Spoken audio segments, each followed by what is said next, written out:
Good evening, ladies and gentlemen.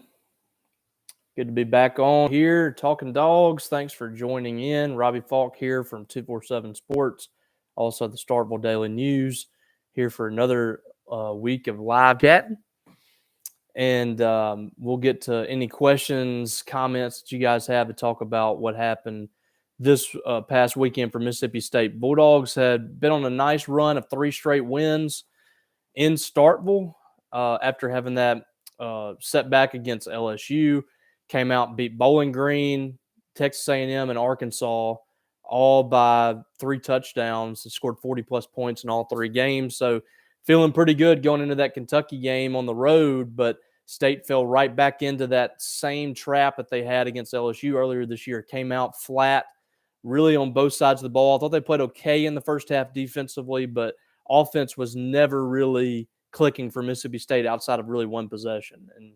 And just got 10 points from the offense. Another struggle at Kentucky. State has really struggled for whatever reason at that place over the years. And Kentucky's been the same way. As whoever's the home team really seems to dominate this series really since Mark Stoops has been there. And I think that speaks more to what Mark Stoops has done with their success at Kentucky in this series.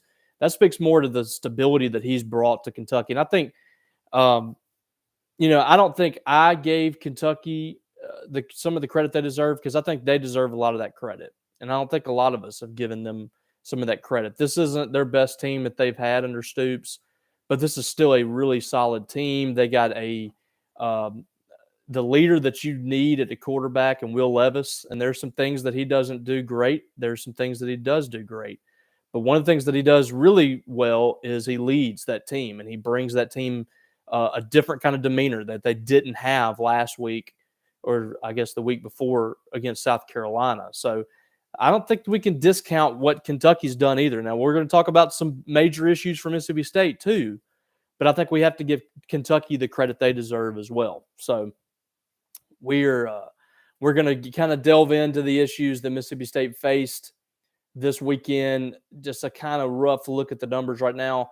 One of the big issues that I saw in this game where State moved away from things that they were doing well in their wins was the rushing. State dropped back to that 2022 offense in this ball game. And listen, Dylan Johnson was hurt in this ball game. He came back for a couple plays in the second half and just couldn't go. And that was a big issue. But State didn't even really try to run the football. They ran the ball 10 times for 22 yards. That's back to 2020. I mean, this is the offense that we saw in 2020, and that's why Mississippi State had no success. And you can say, well, it's the looks that they were getting from Kentucky's defense. I mean, they didn't even try. They had 10 carries the entire ball game. I haven't broken down what they did by half, but they didn't even try to establish a rushing game. They just they touched the ball 10 times, and let's see how many of those was by the running backs. 7 by the running backs. Dylan Johnson had 2 carries. I think he had a carry on the first play of the game and maybe one in the second half. 2 carries for 16 yards, 5 for 14 for Jaquavius Marks. I mean, I just didn't even see even a try there. And Jonathan's exactly right. Leach's answer on not running the ball today seemed like a cop-out. I thought so too. I mean, he said that they just didn't have a lot of plays, period. They didn't have a lot of flow, but there was no attempt to run the football in this game, and I think that played a part. And I think Dylan Johnson being out played a part. I think LaQuinston Sharp going down with an injury played a part. That's kind of the issues that I saw. And then you look at Kentucky rushed it 5 yards a carry. They made an emphasis in this game of giving the ball to Chris Rodriguez. 31 carries for 197 yards. And this is a guy that hasn't played a whole lot, so he's fresh. He's only played in 3 games now, set out the first 4 or 5 games, whatever it was, for some kind of NCAA issue or whatever. And they were just feeding him the rock. 31 carries. They didn't establish a run last year against Mississippi State. They couldn't. State, I thought, stopped it well. But in this game, they ran the ball, and it really opened up some big plays for Will Levis. I didn't think he was overly impressive. He just found some open receivers down the field, and there were some big plays. I mean, State was giving up those same big plays that they've been giving up all year, but they were also just giving up chunks and chunks of yards on the ground. Chris Rodriguez averaged 6 yards a carry. State could not stop that. And then they had some big plays, like I said, in the passing game, 50-yard reception, 3 30-plus yard receptions, a 20-yard reception. I mean, just the defense was not great. The offense was not great. It was just all the way bad for Mississippi State in this game. They had a 4-yard punt. They were outgained by well over 200 yards. This played out a lot like, in some ways, I guess, a lot like the State game with Kentucky last year. So, I mean, maybe it's just a thing. Maybe it's just the home team is just going to do this in the series. I don't know. So, whatever it is, Mississippi State lost the game 27-17. They got to move on now to the best program in football in Alabama, a team that it seems like every single year Mississippi State's playing a pissed off Alabama team, and that's what we're about to see again in this game. This Bama team does not lose back-to-back ball games. State has, nothing to lose really in this game. So we'll see what happens. All right, so we'll move on to some questions and comments, whatever you guys want to talk about. We will discuss it. Big Patriot guy. Kentucky was more physical than us. If I'm Georgia, I'm watching this Kentucky film and playing with my 3 tight ends. Yeah, I mean, I don't know how State's going to stop that. I just don't. I don't think that this defensive line is not overly impressive right now. State's not able to stop the run, just stack it up and stop it like they have been in the past. I think it's a myth now that State's a good rush defense. I don't think they're very good at all. I think they've really struggled there. So that's a concern. The good news is I think that Jaden Crumedy could be close to returning. That's going to add a lot to that defensive line. The key there is when he gets back, I think that you have to be really precise with your rotations. I think one of the problems with the rushing defense right now is you're not getting guys in and out. I think you're starting to see, and we really were seeing it all year. You're seeing, Randy Charlton in the game for a long period of time. Cameron Young in the game for a long period of time. Guys not getting enough of a break. I don't know if it's they don't trust the backups much. I don't know. The same thing with the linebackers. J.P. Purvis, nowhere to be found on Saturday night after having a couple of really nice games with Deshaun Page out. Deshaun Page was getting those reps, but why can't you get some other guys involved? I feel like they have to do a better job for those rotations. I think Jaden Crumedy is going to give you a lift there on the defensive line, but when he gets back, you got to be able to rotate those guys out and give you a more fresh unit. I mean, Javon Banks, I think, has been solid this year. I don't remember seeing him a ton in this game. I could be wrong. Looking at the stats, I don't see Banks in there at all. I mean, you kind of see the same guys racking up the stats. Nate Watson, Jet Johnson. Nate Watson had 17 tackles. I mean, he had a big game, but a lot of that is your running backs getting to the next level, and he's having to make those tackles. I mean, sometimes racking up a lot of those tackles is not a good thing. Like DeCamerion Richardson being second on the team with 11 tackles, that means the running backs are getting to the next level a lot. Oh, let's see. Jason, toughness needs improving. This team, they don't have that same edge on the road. I don't know what it is, but the two big road games, LSU and Kentucky, you have not seen the same type of edge from this unit that you saw in those home games. And maybe that's a leadership thing. I don't know, but they've got to improve there. Todd, from my understanding, that run plays come from Will Rogers. Depends on how the defense is lined up. For the most part, I think that's probably correct. We have never been privy to that information, but I'm pretty sure that that's probably part of it. But also, Leach has the playbook too, and I mean he can call run plays. Will can check down to a run if he needs to, but Leach is delivering the play calls.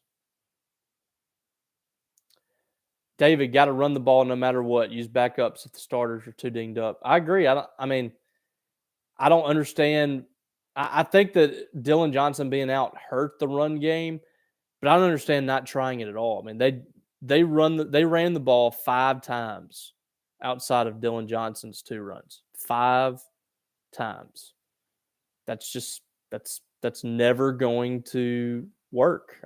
I just, in the SEC against defenses that can really make you one-dimensional and create some struggles, especially on this offense, I don't think that this offense can work without establishing a running game. I'm not going to believe it. You can do it against Bowling Green. They didn't run the football a ton against Bowling Green, had a lot of success. You cannot do it against defenses coached by people like Mark Stoops. Just cannot do it. Too good of coaches out there with too many good players. You cannot just sit back and pass, and that's what we saw. We've seen that now twice against Kentucky. Offense just could not get it done. And this was one of the worst offensive days that Mississippi State's had since Mike Leach has been here. I think the 4th worst yardage in a game. 203 yards passing for Will Rogers. He threw a pick for the first time since the LSU game. And then those 22 yards rushing. And that's the rushing is what really sticks out. They had been doing so well, too. That's what's kind of frustrating about it, is getting away from that is really frustrating. And you can't really say, well, it's what Kentucky showed or whatever. Yeah, but I mean, there's some times where you just got to at least try to establish run. It just didn't happen. HC, I feel like the games where we run the ball have the most flow. Yeah, it's either that or, tempo. When you show tempo in that game the other day, you started to have some success. I thought that first possession out of the half, State ran with tempo. They had like 3 straight first downs. So you got to keep the defense off balance somehow. It's either going to be tempo or it's going to be, establishing a run game and then linking in a pass or something. But you cannot just sit there and let the defense get aligned and you're going to run a pass play. You haven't done anything to open up the passing game. I just don't think it's going to work that way. Big Patriot guy, what are the bowl projections looking like now? They're all over the place. I mean, last week somebody said Birmingham Bowl. I thought that was utterly ridiculous. Somebody had State going to Music City. It just depends. I mean, there's still a lot that can happen for Mississippi State. I think 8 wins can get you into Florida somewhere. They really need to. They have to beat the 2 games that are right now your established wins that you put in there. Auburn and Eastern Tennessee, got to win those 2 games, and then you really need to win the Egg Bowl. For the bowl purposes, but mostly for this fan base and for this program, you need to win those 3 ball games. That gets you to 8 wins. And I think everybody's probably thrilled with that. If even with what's happened at LSU and Kentucky, you win 8 games with the Egg Bowl and go to a bowl game, I don't think anybody can be upset. I just do not think anybody can be upset about that. But that has to be accomplished. I mean, State's going to have to go on the road and win the Egg Bowl, and this team's struggled on the road so far. I mean, it's a wait and see. Todd, Ole Miss's defense is not that good. Will they be exposed Saturday? That was Rodriguez's first game back. Yeah, that we'll see. I think that LSU's defense in that game is going to be what really elevates them, because I think that they can slow down Ole Miss a little bit. They have the guys on defense. I think they've played okay on the defensive side of the ball. They weren't very good the other day, but that's going to be an interesting game. David says Alabama 56-6. That's another year without a touchdown against Bama. That would not be good. They need to show that they can score some touchdowns in this game. I don't think State's going to win this game or even be that close, but at least score some touchdowns. Big Patriot guy, Q Sharp getting hurt in the game had a bigger effect on the offense Saturday than most people think. I agree. I don't think they had the same flow on that offensive line. They had some holding penalties after that. They had some off false starts, things like that. They didn't play the same, and that's to be expected. I mean, anytime that you lose a guy like Q Sharp at center that's been there forever, it's hard to expect them to just come out and play without any kind of issues. I think they did a really good job replacing Dollar Bill the last few weeks, but it's hard to replace the anchor of your offensive line like that. And hopefully he'll be back soon. Um, if he's not ready to go 100% this week, I would not play him. By the way, just let him heal up for 2 weeks and be ready to go against Auburn. Same thing for Dylan Johnson, who I don't expect to play for the next couple of games anyway. I think he's going to be out for just a little bit. Jonathan, our D-line this year has obviously not lived up to the hype, but it seems like our last few classes with Dinkins, Travion, Deontay Anderson have been strong. Yeah, I think it's time to get those guys in there a little more. And I believe that I could be wrong, but I think that Dontae Russell was in the game on Saturday. See if I see him in the. I could have sworn he was out there some. So maybe they're getting those guys more involved. I mean, I think you got to get those guys some more reps because you're going to be losing some of these players in the off season. They're going to be going to the NFL or graduation, whatever. So these guys have got to start getting reps. I mean, you got to throw those guys in the fire next year. We haven't seen Dinkins or some of those guys much. Travion, you haven't. I mean, he's played a little bit. Deontay Anderson a little bit. But those guys, you can't tell me you can't throw them in for a few plays in a game and get them some reps, get their feet under them a little bit. They got to get something. HC, I expected to see more of John Lewis this year. I know he has had some injuries. Yeah, I expect to see a little more of him too. He's been back the last few weeks, but just hadn't played a ton. He played a little bit Texas A&M and Arkansas weeks with Deshaun Page out, but not a ton of big reps for him. I think Purvis is getting a lot of those. I mean, he's coming along slowly. If the O-line can block this weekend, State will be able to move the ball. Bama secondary sketchy. Yeah, you would think. I mean, just gave up 40+. But for whatever reason, State is one of the few teams that just cannot score. I mean, we've seen other teams score against them in the last few years, and State just can't do it. They get down there and stall. For whatever reason, this offense just cannot get in the end zone against the Bama defense. We'll see if they can this weekend. I think 2 or 3 touchdowns. You score a couple of touchdowns this week, I think people would be excited about that. Just, I mean, even if you get beat 42-21, 45-21, I think people would be happy that you were able to move the football and show some signs of life on the offensive side of the ball on the road. Todd, we're 5-2, and it feels like the fan base has turned against this team. Let's not forget we're playing a tough schedule. Yeah, no, I agree with that. I just think people are really frustrated with what they see in these losses. And really, I mean, you're going to see this in losses in every fan base. I'm sure there's some people out there saying fire Nick Saban this week. It just comes with the territory in the SEC especially. I mean, when you lose games, people just get really upset. And I think people are just kind of tired of these kind of ball games. I mean, State's good enough and really veteran enough, they should go on the road and not lay an egg like that against Kentucky. I mean, you can get flat out beat, but to just not really be good on either side of the ball is what's frustrating.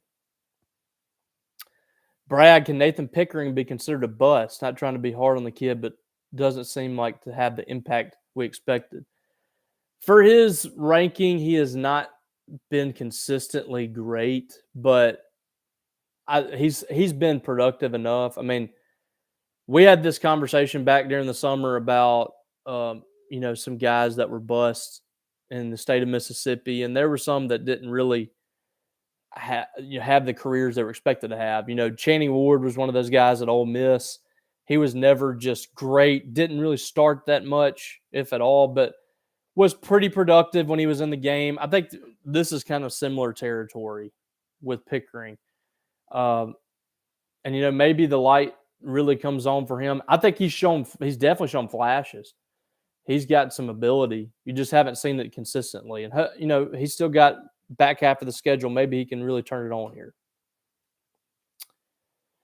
Bryce Hall, Robbie, the reason I can't buy into Leach or this team yet isn't because of the losses, it's because of how we lose these games. They've all just been embarrassing. That's what I'm saying. I mean, I think that's why people are getting frustrated. It's in almost every single loss that Mike Leach has had here, it's been Mississippi State's fault. I mean, they haven't just gotten flat out beat in a lot of these games. It's been they haven't played well.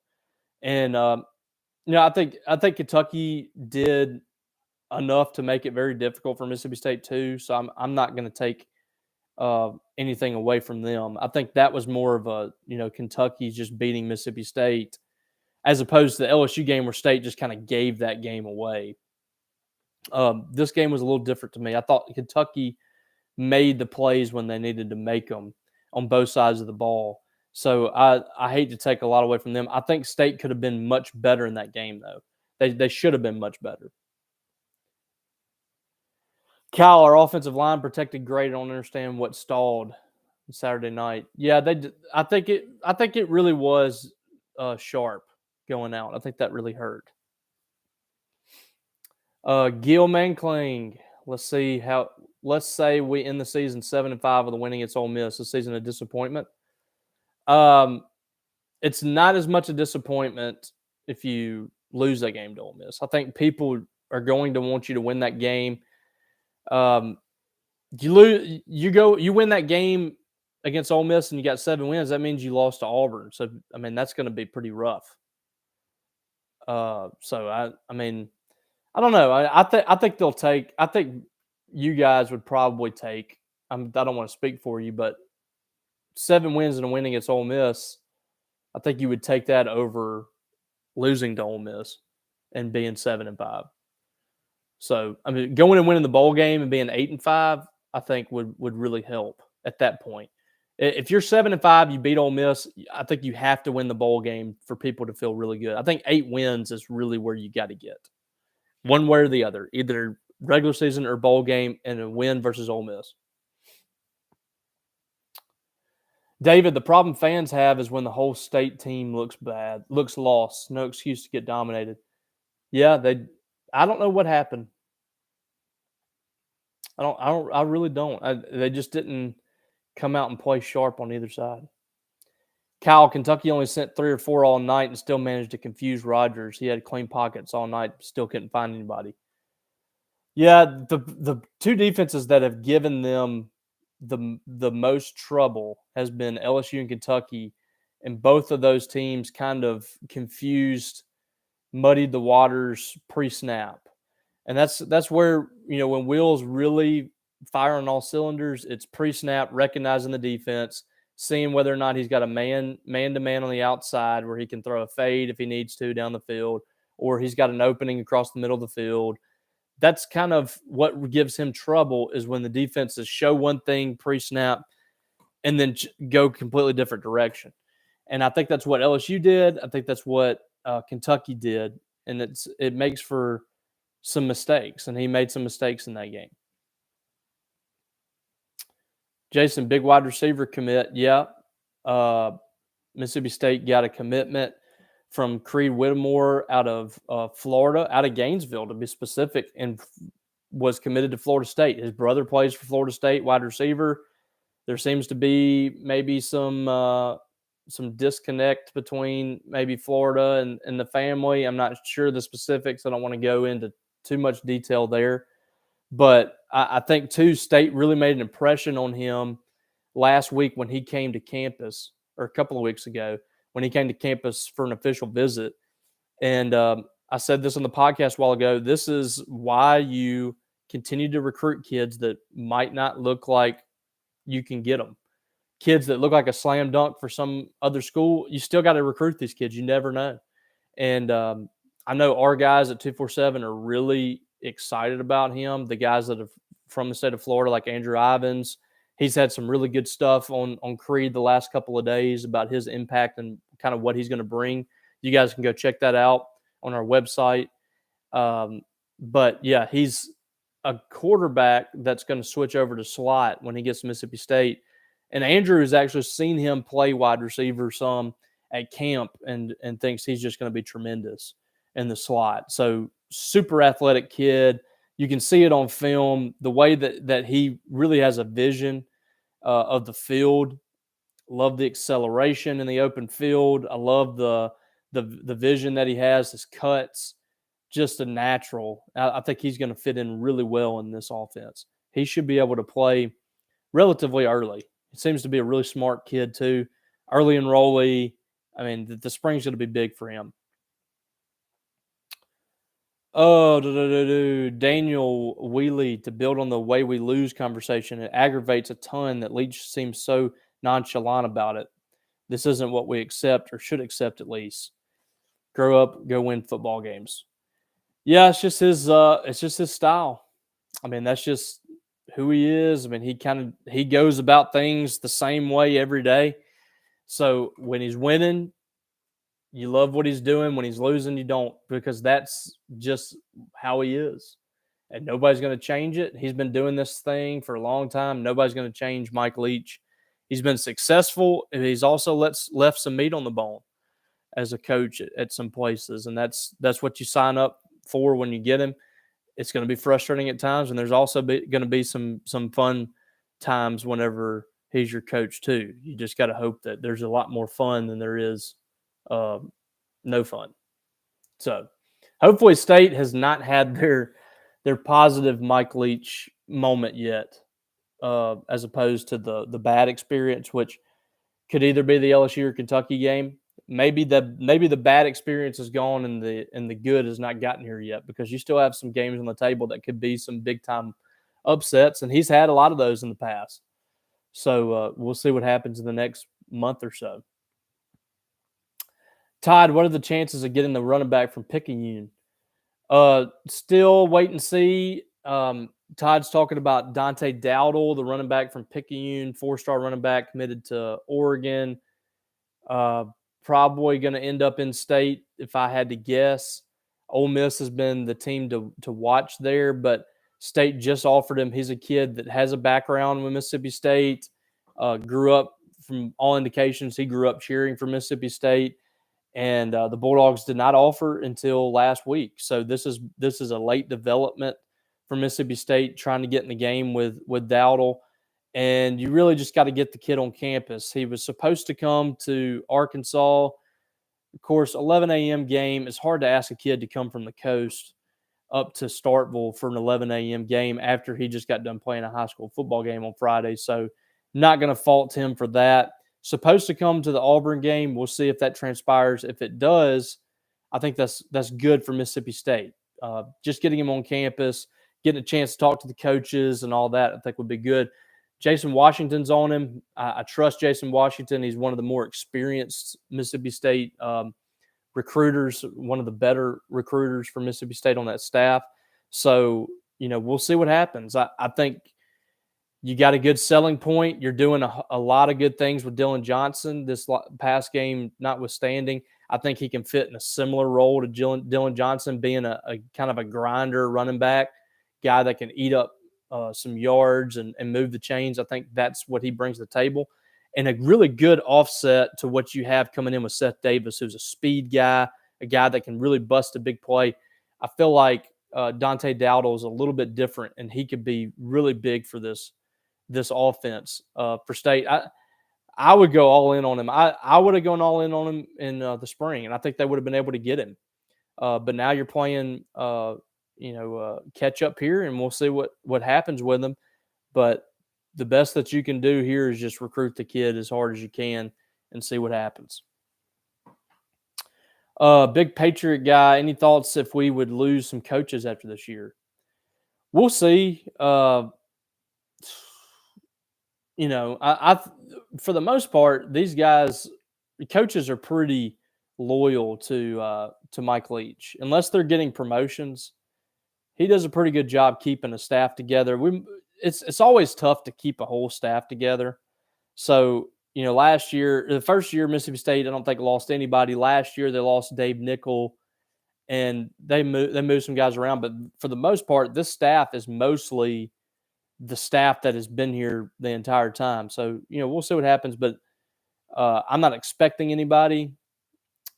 Just remains to be seen. You never know until the coaching carousel begins. Blake D's, Robbie, another L to Ole Miss this year, makes 3 in a row. Is Leach back next year? Yeah, I think he is, but I think there's a lot of pressure on him next year, especially if he loses that game. You lose that game and you're like 7-5. That's not good. I mean, people are not excited about that next year. So this is a really important game, I think. I don't think it's going to cost him his job this year, but you start to really lose the fan base if you lose 3 in a row. I don't know how many times that's happened for a coach in this rivalry. Hadn't happened much. I would guess you can probably count it on one hand. Just does not happen much. 44 MSU, is there any word on Bradley Lofton? Haven't heard. I've asked around. Nobody's really saying anything. I feel like if it was, and for those wondering, Bradley Lofton, the freshman from Mississippi State, highly touted, coming out of high school with DeSoto Central. He went out the other day in the inter-squad scrimmage, went out of the game after pitching, was hurt. I don't know what happened. I wasn't there, so I can't speak on it. But so far, I haven't heard anything seriously concerning. We'll just have to see what happens in the next few weeks, but hopefully nothing serious, because I think he's a guy that can really help you this year. I think he needs to be healthy. A good premium left-handed pitcher that was going to be a relatively high draft pick. You need him to be healthy. Blake, thanks for listening, man. I appreciate you. I appreciate all you guys for listening to Thunder and Lightning, for being on here too.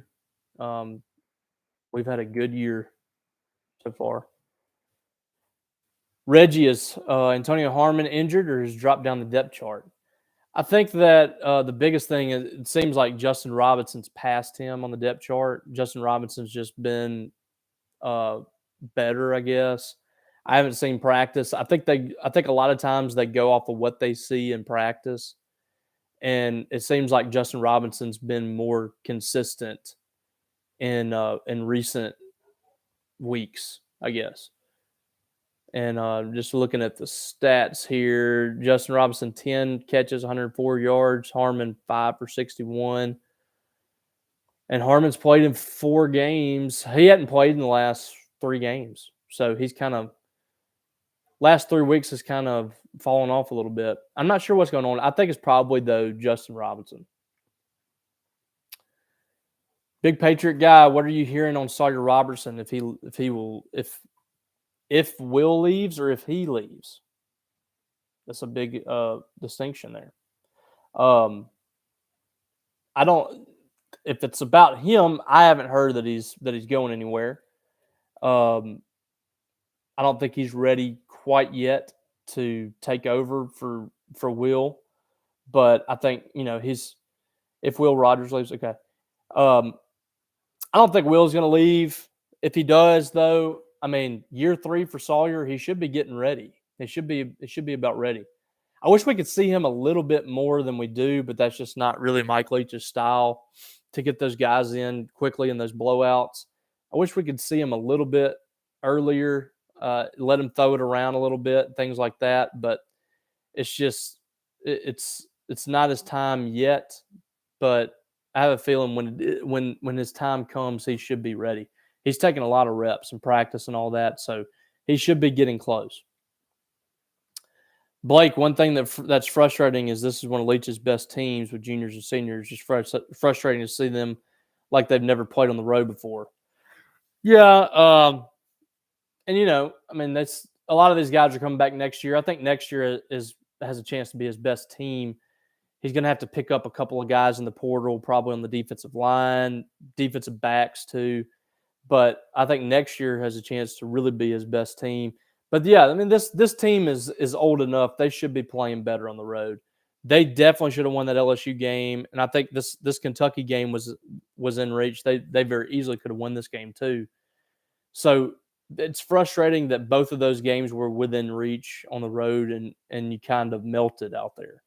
You got to fix that because, like I said, Ole Miss is still to come on the road. You know, the Alabama game is what it is. I mean, I don't know. I don't know how you can. I mean, you can have the most leadership you've ever had, and I don't know if you're going to win that game. But you know, we'll see what happens in that one. I'm not optimistic, but the Ole Miss game is really the one that is scary whenever you think about what they've shown against LSU and against Kentucky. The good news is I think you have a chance there to build some momentum again, so maybe they can have a second chance after building momentum. And Ole Miss has a chance here to kind of stumble a little bit down the stretch. That they'll have a chance to have some big wins, but they could also. This is the first time I think that they're really facing some adversity on the road. Todd, from what I'm hearing, we're actually getting a lot of kids back next year for COVID. Yeah, I'm hearing that too. I think they're going to have several guys back on the defensive side of the ball that are going to have a COVID year. I think offensive line, you're going to see some guys return. So this is the last of the COVID stuff the next couple of years. So this is kind of the end of all that. And I expect several guys to come back for state. There's several that can improve their stock. Dylan Batia, I feel like they played a desperate Kentucky team, especially losing to South Carolina. Yeah, I don't think you can discount that. I think that you got a team backs against the wall. They just lost to a average South Carolina team. You got your quarterback back. You know, the crowd was behind them. If that was played at Mississippi State, State wins that game going away. But you're playing at home. It was kind of a last ditch effort for Kentucky to try to save its season here, and I thought they really answered the bell. We should have put more into that. I don't know why I didn't put more into that. I got caught up in the last 3 weeks myself. I should have stuck on my guns of what I said in the summer. I thought State was going to lose that game in the summer, and in 2 years, I said this on the podcast the other day. In 2 years, I will pick Kentucky to win that game. I don't care if they're 0-6 and State's 6-0. I'm going to pick Kentucky to win it. I can't do it right now after what we've seen the last 4 trips. All right, guys. I'm going to let you guys get out of here. I appreciate you joining me. If you're not subscribed, make sure you're doing it. I'm pretty sure most of you guys are, but I'd appreciate it if you would subscribe to this channel. Really appreciate the time and effort you guys put in coming in and talking Mississippi State sports with me. We'll be back next week talking about Mississippi State and Alabama, and we'll have stories and podcasts and all that stuff all week, so make sure you're tuning in to all of that. All right, guys, have a good rest of the week. We'll see you next week on Talkin' Dawgs.